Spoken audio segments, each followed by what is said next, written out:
Quand le confinement empêche les ados de prendre le large, comment les aider à supporter la proximité des parents?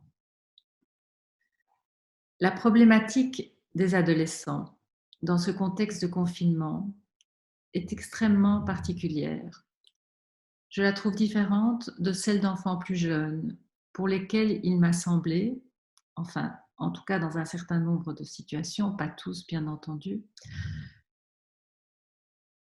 que c'est plus compliqué pour les adolescents de maintenir un cadre, maintenir une structure. Les enfants sont souvent désireux de faire leur école, de faire les cours.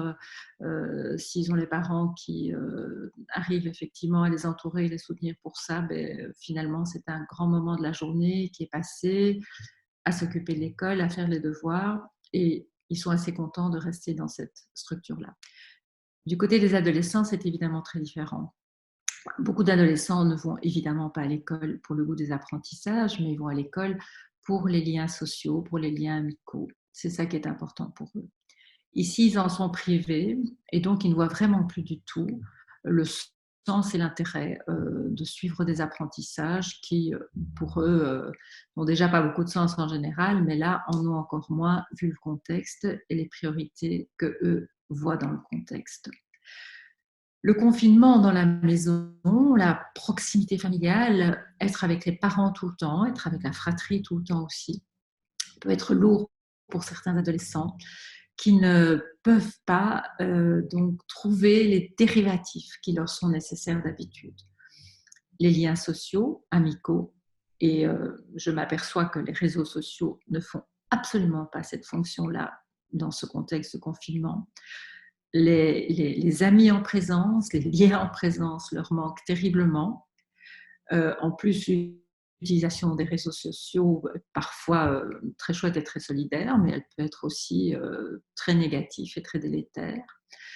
Donc, ils n'ont pas leur sport, ils n'ont pas leur possibilité de s'évader dans le cadre de sorties, d'aller au cinéma, enfin n'importe quoi, des choses qui leur permettent d'échapper à cette à la maison, d'échapper à ce qu'ils ressentent de très enfermant dans le confinement. Beaucoup me témoignent de ce sentiment d'enfermement, d'étouffement et de se demander pas vraiment à quoi occuper leur journée, parce que finalement beaucoup s'occupent avec les écrans, mais d'un sentiment de vacuité, d'un sentiment que ce qu'ils font euh, n'a pas beaucoup de sens. Ça me frappe énormément parce qu'il y a toute une réflexion chez un certain nombre d'adolescents que j'entends sur le sens des choses, qui a pris une toute autre tournure avec cette question de la pandémie, cette question de l'environnement, cette sensibilisation aussi à toute la problématique de l'environnement qui est suscitée évidemment par la pandémie. Donc, beaucoup de choses, je trouve beaucoup de choses au travail chez les adolescents et la difficulté pour certains parents de maintenir un cadre et une structure pour eux. C'est difficile dans ce contexte-là. Certains ont envie de dormir jusqu'à midi, d'autres, les parents les obligent à se lever le matin, mais ça ne sert pas à grand-chose. Donc, un cadre, certainement, c'est important, une structure, certainement, c'est important, mais est-ce qu'il ne faut pas un peu les assouplir? Est-ce qu'il faut rendre l'accès aux écrans plus facile ou est-ce qu'il faut obliger les adolescents à avoir d'autres activités qui ne leur disent absolument rien?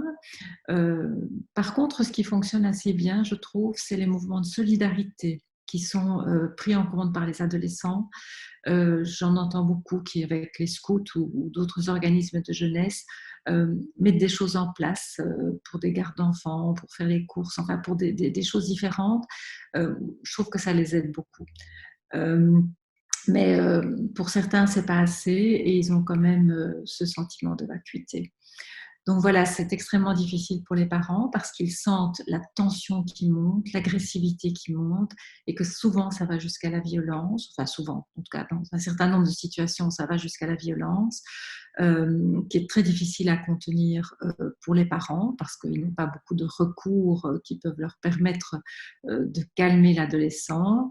Et comme je disais tout à l'heure aussi, ce temps de latence entre, on va dire, le sentiment d'irritabilité et puis l'irruption de la violence est devenu beaucoup plus court dans ce contexte d'enfermement et de confinement.